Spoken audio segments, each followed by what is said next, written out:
¿Se acuerda usted, verdad, del famoso, allá en mi pueblo decían Darth Vader, decían, ¿verdad? Es Vader, ¿verdad? Entonces por eso lo dije. No es mi pueblo Víctor, ni mi pueblo en Guatemala, ¿verdad? Pero oiga, a este Vader tenía su lado oscuro. Y uno se hace la pregunta, ¿en qué momento de la vida del hombre se produjo un lado oscuro en la vida del hombre? Que es un lado oscuro que en muchos se llega a dar de tal manera ese lado oscuro, como por ejemplo en Saúl, que ya no era solamente un valle de sombra de muerte, ¿verdad? Sino que es más profundo, porque es un valle de tinieblas. ¿Sabe por qué? Porque se endemonió, pero dice la Biblia de que Dios le envió un espíritu que lo atormentara por su desobediencia. Mas sin embargo David era conforme al corazón de Dios, porque dijo Dios, ya me encontré a uno que este sí va a ser, dice en el libro de los Hechos. No recuerdo si es el capítulo 13, le hace todo el libro de los Hechos, ¿verdad? Y ahí lo encuentra. Pero creo que está entre el 12 y el 13, donde se menciona de que Dios se había buscado otro, y cuando habla de David y lo empiezan a narrar, dicen de que porque ya Dios sabía que este sí iba a hacer de acuerdo a lo que Dios le dijera hacer. A lo que está diciendo es, este es conforme a mi corazón, porque este sí va a ser obediente, este va a hacer todo lo que yo le diga.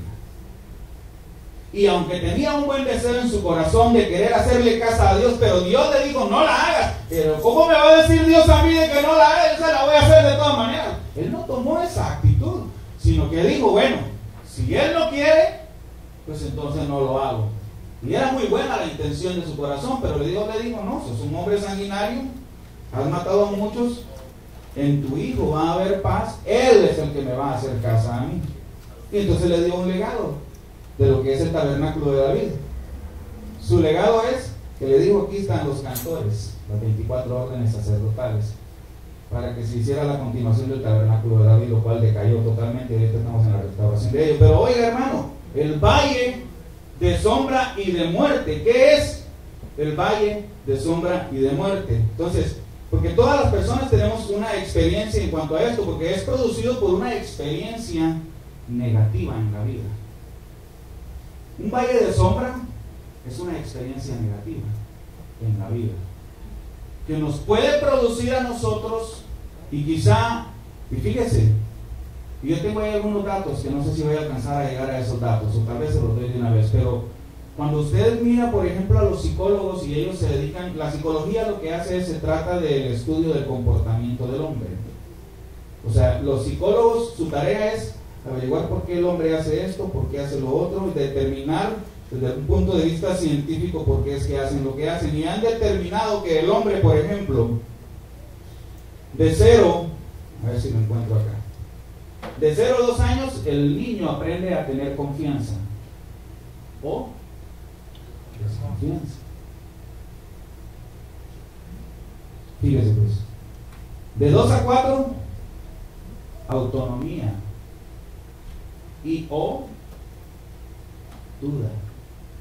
Eso lo determinaron los psicólogos desde el punto de vista científico, lo tienen comprobado. Por eso lo enseñan, no pueden enseñar nada que no lo hayan comprobado. O sea que estos científicos, si no comprueban algo, no lo enseñan, ¿verdad? Aunque algunas veces se atreven a dar algunas hipótesis. Se cree, podría ser una hipótesis, es un se cree, un podría ser, pero no está establecido totalmente, y lo dan como tal, como una hipótesis.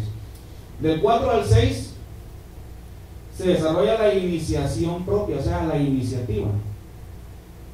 Pero miren, en medio de todo esto se puede estar aprendiendo lo que necesitamos aprender. Por ejemplo, la confianza, ¿verdad? El ser confiados, la autonomía, pues los enseñamos a... Por ejemplo, hay padres que le enseñan a un niño de que no pueden hacer nada, que ellos se lo hacen todo. Le quitan, en esa edad de aprender la autonomía o de aprender a tener iniciativa en las cosas, le quitan la iniciativa. ¿Y sabe qué es lo que sucede? Que eso se convierte en un valle oscuro, se convierte en un lado oscuro, en un valle de sombra. Entonces lo que crea esto en el niño es que el niño crece sabiendo que su papá lo hace todo. ¿Y sabe qué pasa? Lo hacen bueno para nada. Oiga, qué terrible. Lo que los padres tienen la habilidad de hacer al enseñarle a sus hijos. ¿Les enseñamos bien o les enseñamos mal? Les transmitimos bendición y usted sabe que les podemos transmitir maldición. Y nosotros queremos transmitirle bendición a nuestros hijos, amén. Por eso tenemos que ser muy cuidadosos con lo que enseñamos, cómo criamos a nuestros hijos. Y esto es algo en lo que yo estoy tratando de estar más al pendiente a causa de mi trabajo, ¿verdad? Entonces mi esposa a veces me tiene que echar la mano fuertemente en eso, ¿verdad?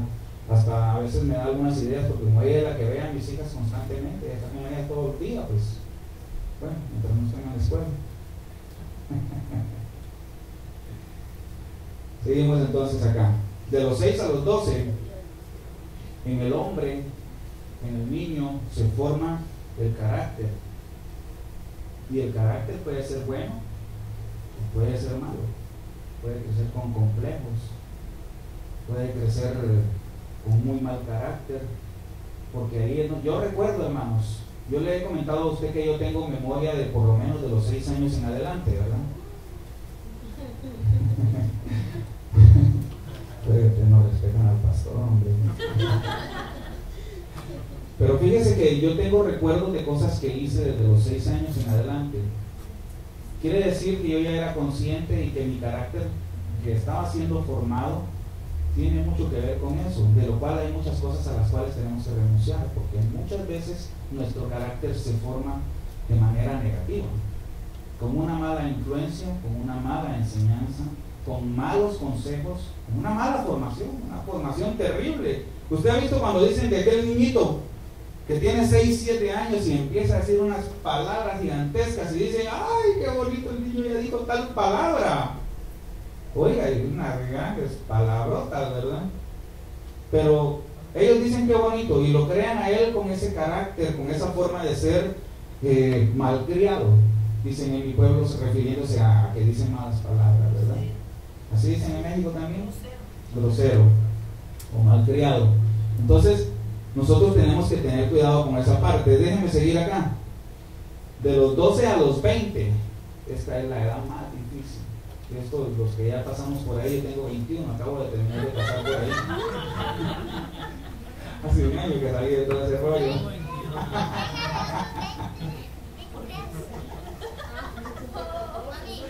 Oiga, de los 12 a los 20, fíjese pues qué importante es esto, hermano. Aquí se desarrolla la identidad y nosotros, miren, no nos deja mentir la sociedad y la realidad de las cosas cuando volteamos a ver a nuestro alrededor, que sí tienen verdad en esto los psicólogos, ¿verdad?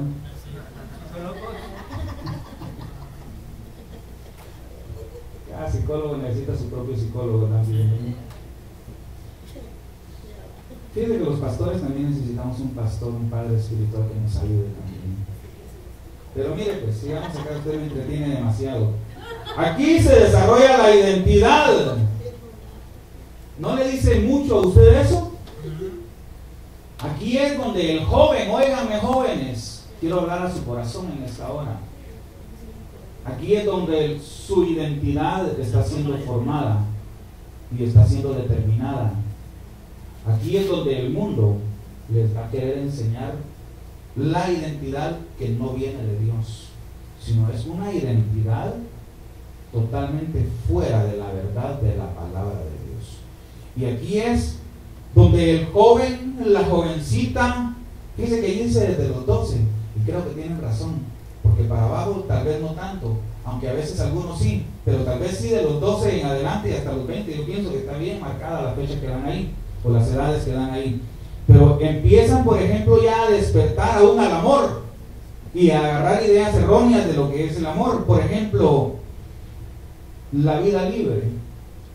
Y empiezan los jóvenes y las jovencitas, porque esto es lo que la sociedad les está enseñando, esto es lo que les enseña el mundo, esto es lo que enseñan en las escuelas los amigos mismos, que también ya agarraron esa enseñanza y se la metieron en su corazón y dicen que hay que tener 2, 3, 4 novias o novios.